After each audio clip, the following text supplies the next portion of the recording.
RevopsAF, the only podcast for people who are RevopsAF and want to learn all about things that are RevOps AF.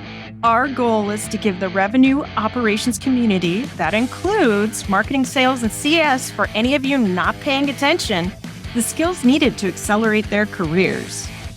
Hello, everyone. Matthew Volm, co-host of RevopsAF, the podcast here. And today we are going to be talking all about retail technology and how RevOps can best partner with the CRO along with retail technology trends, and even how RevOps looks with this mix of, call it software and hardware sort of model. And so we are joined today by Roger Bigio, who is the CRO over at Shopic. Shopic is essentially a smart cart that is deployed to medium and large grocery stores to essentially reinvent the way that grocery shopping, I think, has been done. But Roger, I'll let you, tell us a little bit more about yourself, and then just give us a little bit more on Shopic, because this is also going to be important to our discussion today. So tell us more about you and the company, my friend. Thank you, Matt. And I'm very glad to be with you here at RevOps. So yes, I've spent most of my career in retail tech technology. It's a very challenging niche to be at because many companies are not successful. So I've been trying to get to the parts that are profitable, and retail has humongous opportunity, but it's always in the retail space. I mean, 85 to 90% of brick and mortar still occurs at the store level. So how do we materialize this valuable data? How do we put it in a way that we can know what's happening and sometimes equal the e-commerce strategy race, I would say. Yeah. That's a little bit standing in one leg. Yeah, it's fascinating because I know so many of us do a lot of shopping online and e-commerce sort of model. And we were talking about this before we hit the record about something like in-store shopping still very much gets done. But the fact that experience hasn't really changed from like our great grandfathers to our grandfathers to our fathers and now to us, right? Like you still physically go into a store, you push a cart around and you pull things off the shelf, right? And then you got to go and you got to wait in line, and then you got to check out, and maybe you can do like your own checkout. So tell us a little bit about specifically how Shopic like revolutionizes that and the unique approach that you all are taking there. So it's very true what you're saying. Our grandparents, our parents, we are shopping the same way. It doesn't seem to be changed. So we might as well adopt the format, which is, and improve it in a way. Keep the simplicity to the customer and the complexity to the technology that we're implementing. So I will drive you through a whole journey on how it looks to go and to shop and what happens. So, you typically take the cart. So once you take the cart, we have a clip-on model, which it makes it much more accessible for the customers to take the cart, to put the clip on. You can identify with your ID, with your phone number. And then we have the first connection between virtual and physical. So now we know who you are. We know what your shopping preferences are. We know what loyalty schemes you like, what promotions do you like, and we can talk to you directly in a way that we couldn't before. So that's the first stage of shopping. And again, and this is the data analytics that we can have and we can bring you. And then throughout the shopping experience, we are using computer vision. So every single item that goes into the cart is charged into the POS that you have in the cart, and every item that you take out is eliminated. So we are reducing shrink dramatically. And this is a misperception from the scan and go that you cannot really know what's in the cart without the computer vision. So we are improving in a way on that perspective that we do know what's in your cart throughout the computer vision. You also collect the items that you have, and we know your location, so we can influence on stuff that you like. We have a promotional mechanism within the POS installed in the cart. We can suggest, we can have target messaging, and then you check out in the cart. No need to stand in line, no need to wait in line. So we're saving you average of 20 minutes, 30 minutes, depending on the hour that you shop. Now, touching a little bit on what's happening in the store, then we divide it into two. We divide it into the customer experience and we divide it into the retailer. So the customer can have a Shopic list, a shop list, put it in, get whatever they are looking for. The customer can entice, can promote home brands, can entice specific products. The whole marketing model can be based on this target messaging. Hey, you bought pasta, you bought mushrooms, you forgot the cream. Yeah. Go back and get the cream. You have this beautiful promotion right there and then, because typically the promotions are at the POS level when you have little to nothing to do. And then you disrupt the whole operation by running, getting a 1+1 free. What if I show you some nice videos and say, hey, you just took one, why don't you take another one and enjoy from the promotion? And this goes, way complex into promotion prices, temporary price reductions. You can do everything. And this connection with the customer leads into improvement of the bottom line. We have shown with live customers that we're improving sometimes in 2-digit numbers in terms of percentage, which it's really amazing. Oh yeah. And then especially in the retail space where margins are already razor thin, seeing that sort of value and performance is incredible. You mentioned, it's interesting, right? The product is like bringing an e-commerce like experience to physically shopping in a grocery store. So you're selling into medium and larger kind of retail chains. I guess I'm curious, what's the go-to-market motion look like for you? You just talked about a little bit about the customer experience. You talked a little bit about the value proposition for your retailer customers, right? And what the value add is to their end users, the customers. How do you go to market and kind of land new customers, if you will? What does that look like? What's that go-to-market motion look like? It's a lot of targeting. It's a lot of market research.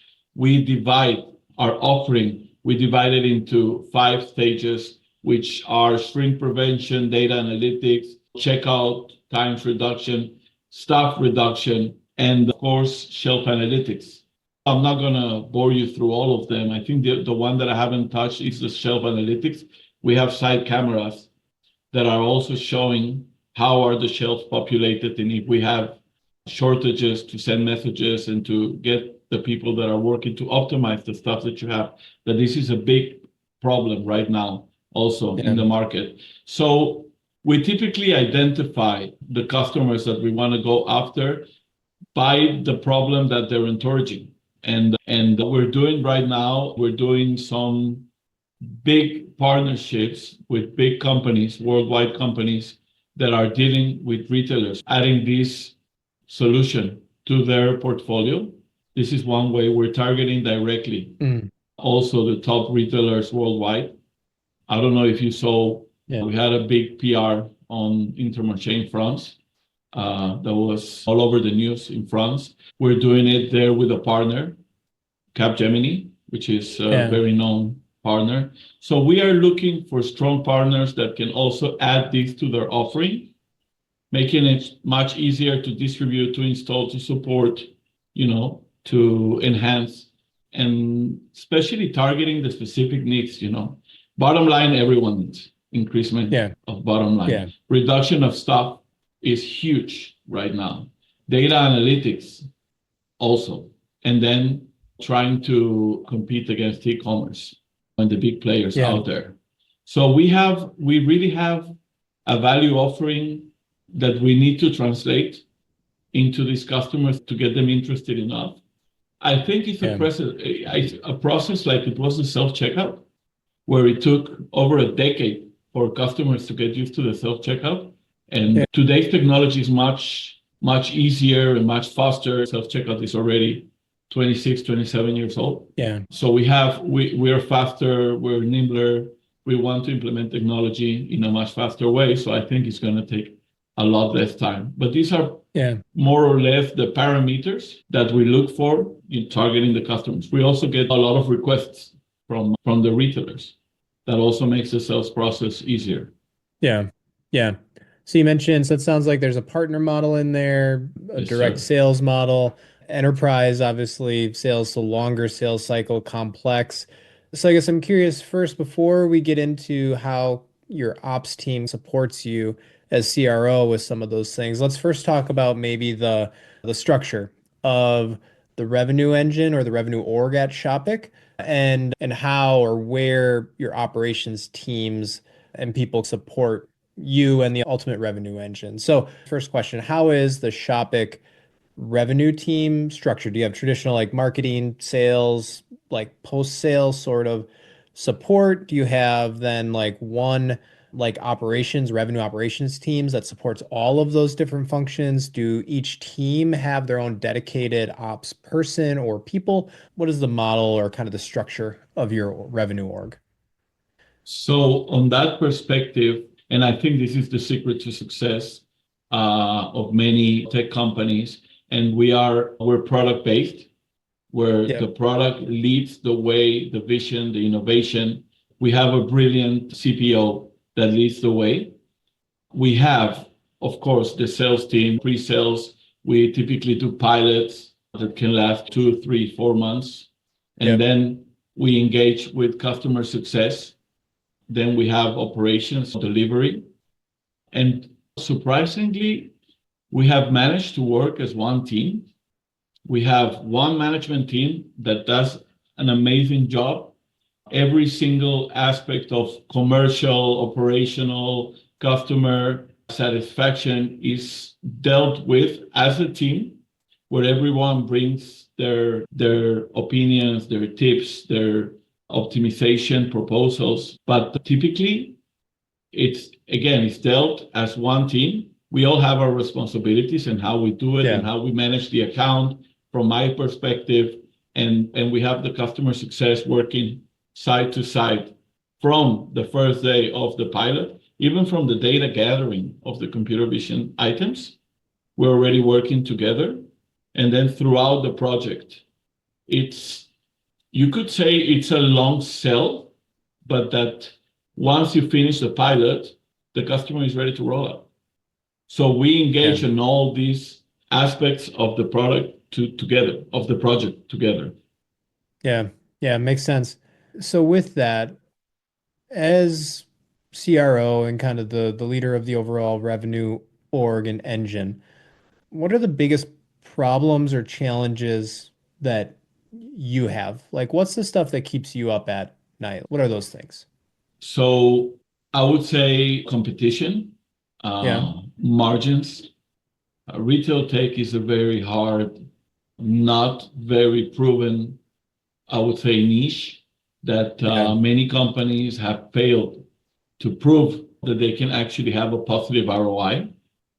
These are the parts that we're trying to constantly improve in order to be able to give a good proposal to the customer and to be able to return the investment within months and not years. Retailers deal with low margins.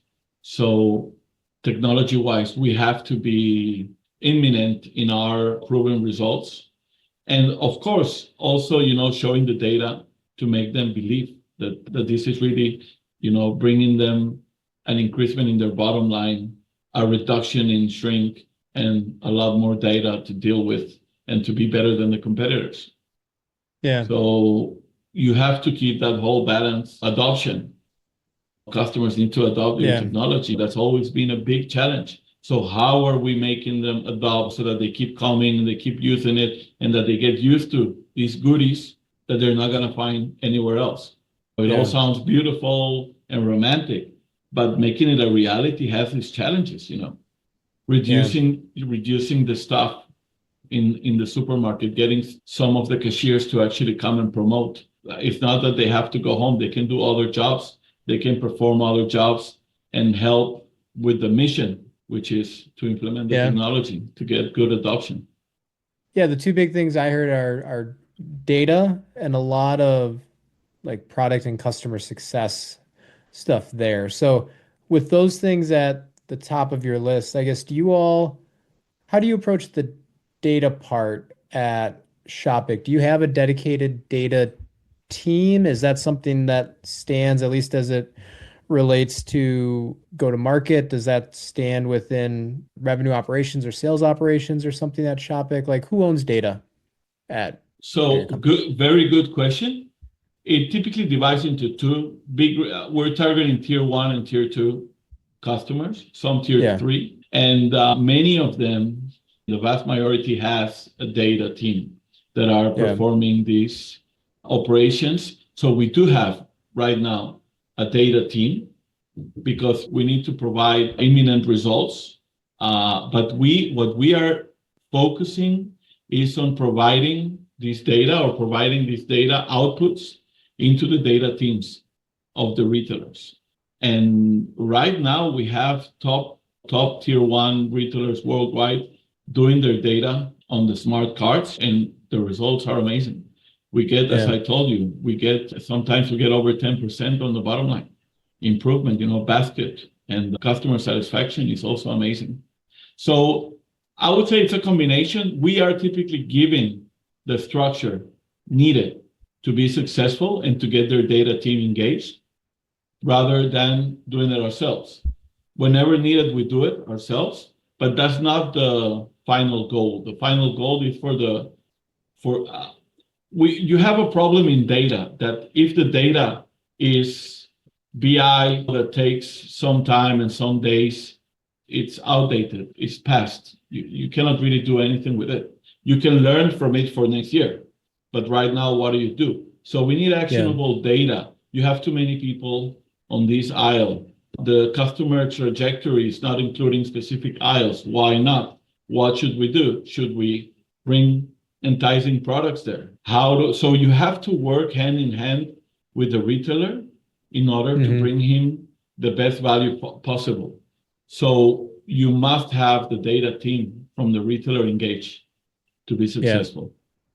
yeah. That makes sense. It's like yeah, previously, a while back, I worked at this OKR software company. OKR's objectives and key results, basically a way to set goals. And the software product that we had did a really good job of helping you manage your OKR process.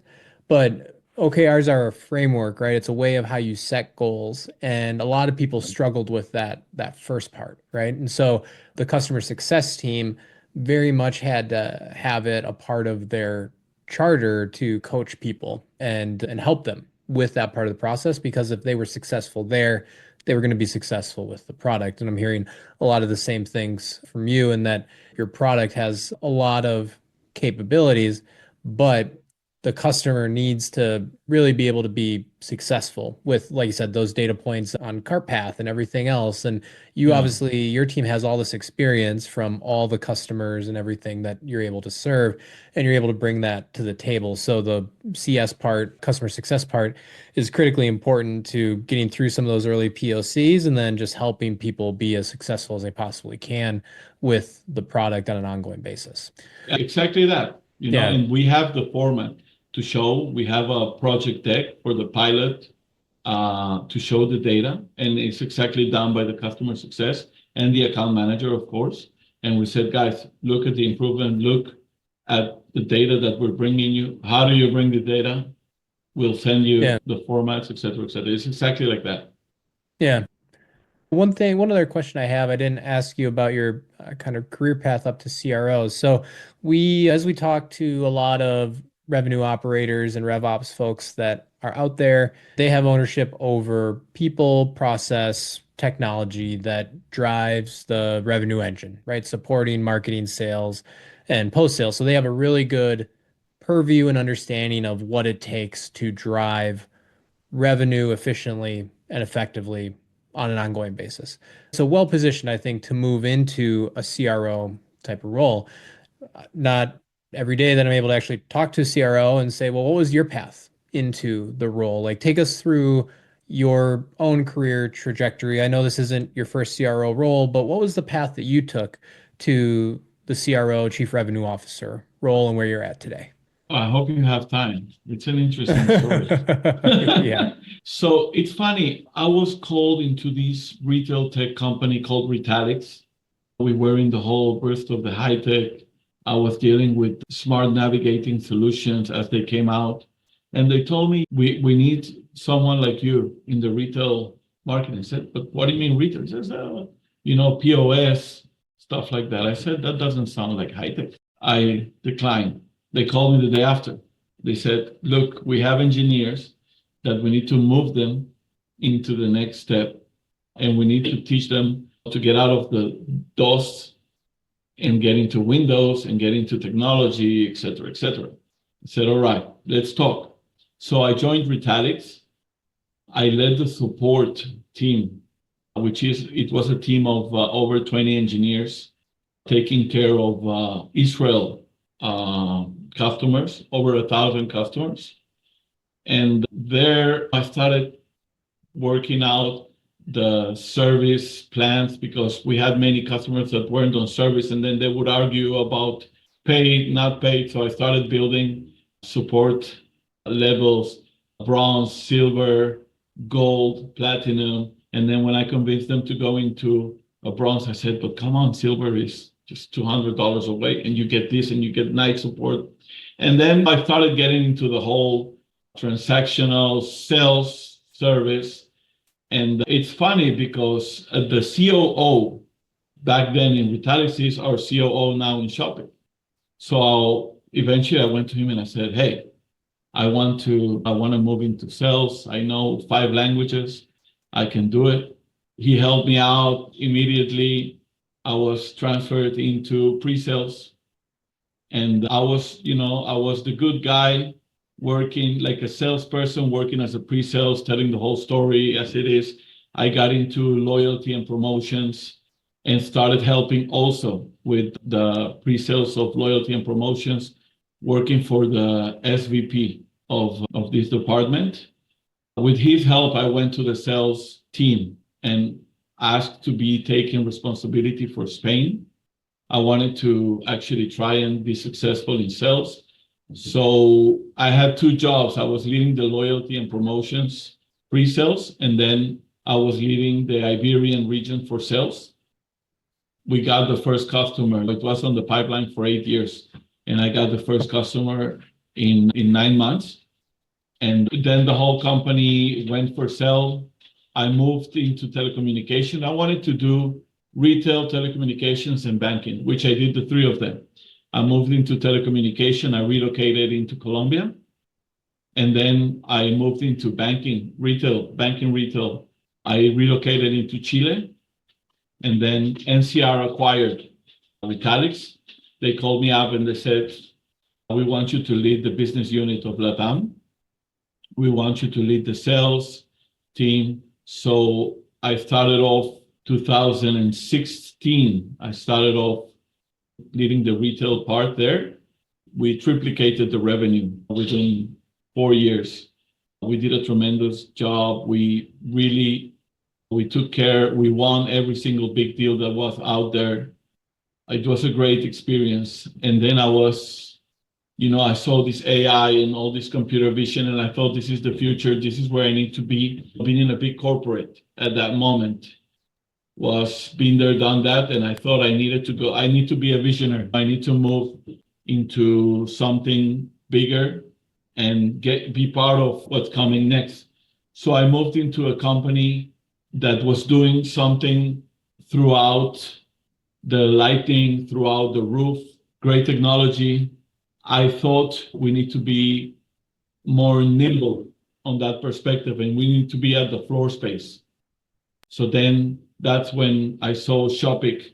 I was introduced to the CEO, Ras Golan, in NRF of 2022.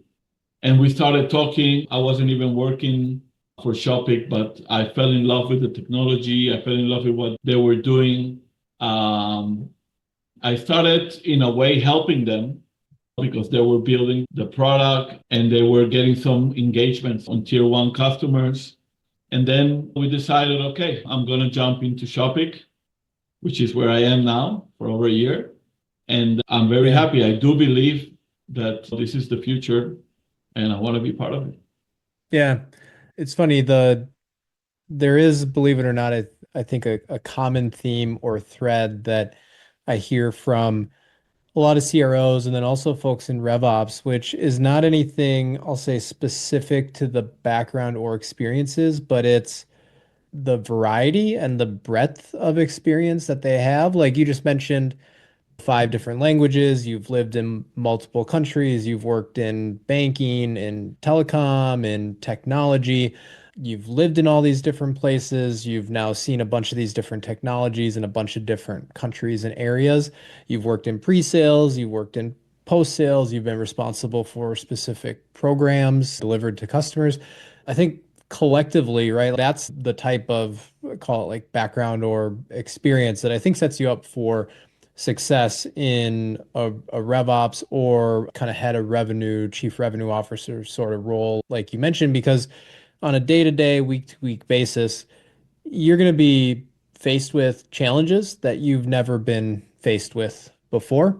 And a normal person would see that and be like, peace out. I'm not signing up for that. But people like you and people in revenue operations sorts of roles are like, yeah, sign me up. Like, I want to experience new things. I want to Oh, yeah. continuously learn.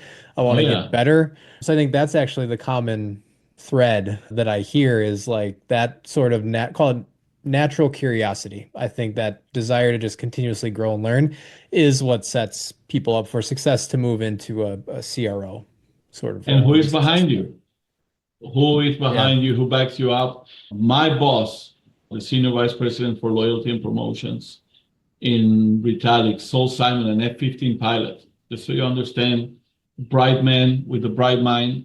We parted as friends. I went to this telecom company, and then I see all of this huge. Telco is huge in terms of technology. And then you get the rater that gets all the calls and transfer it into billing, yada, yada, yada. I called him up. I said, man, this is not retail. This is a totally different thing. And he spent a few hours explaining to me why it's exactly like retail. The drops coming in are items, and the rater is taking the items and it's going through the POS and it's going to bill them. And, got me to transform my way of thinking so I would think in the right Yeah. way. And then banking, the same. You have the BOS and you have the derivatives and you have the letters of credit and you have everything. So these are the offerings and the pricings and the promotions and how do you build them? So I think to be a CRO and to deal with sales, you need to spot the problem that the customer has and be able to offer a relevant solution, understanding their challenges and understanding their needs. And once you do that with integrity, without lies, I always say I don't like salespeople that do too much selling and too little data, going into a customer. Once you spot the problem and you do it, you offer a solution, a relevant solution that is going to work for them, you have a perfect match and they Yeah. will trust you. Yeah, that's awesome. And so one more question for you before we depart here. So what is one piece of advice that you would give to anyone in revenue operations, sales operations, anyone in an operations role supporting a CRO or a head of revenue? What would be one piece of advice that you would give them to set them up for success in 2025? Understand the field that you're working for, understand the problems that you are encouraging, and understand where the technology is going. And I will give you an example. Every single person that deals with sales in my retail tech department would go into a supermarket, will go and be a cashier, will go and see what the problem is when the credit cards are not going through, etc.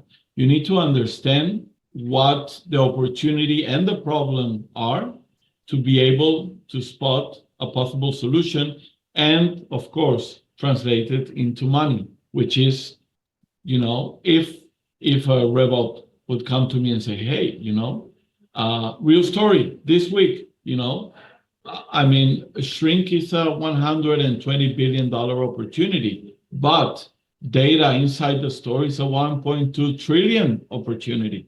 Wow, I love you. Love in first sight. Let's drill down and let's sit down and let's see what that opportunity may bring. Yeah. Yeah. I like that. Yeah. Understand your customer. For anyone in operations, understand the people and the stakeholders that you're supporting, what's important to them, what will set them up for success. And a lot of times the thing that will set them up for success is going to be the thing that makes your ultimate customer successful, like you mentioned. So understanding those pain points critically Understand important. the field, understand, what's happening. Don't be stuck into an Excel, but open your mind into the field so that you can get the real data going on, that you can hear the comments from the pain points from the customers or from whatever you're working for. Even from the salespeople. I'm dealing with adoption. I need to get more information. All right. So where are the challenges there? Go to a store, ask the teams, get out of the Excel file and go and get the real data. Yeah, I like that. Roger, my friend, thank you very much for dropping some knowledge on us today. I really appreciate it. That's all I got for you, though. So I'm done peppering you with questions, my friend. But until next time, I appreciate it. It's been a real pleasure, Matt. Anytime. Keep it RevOpsAF. For more great content like this, join our community at RevOpsCoop.com and check out the links provided in the show notes.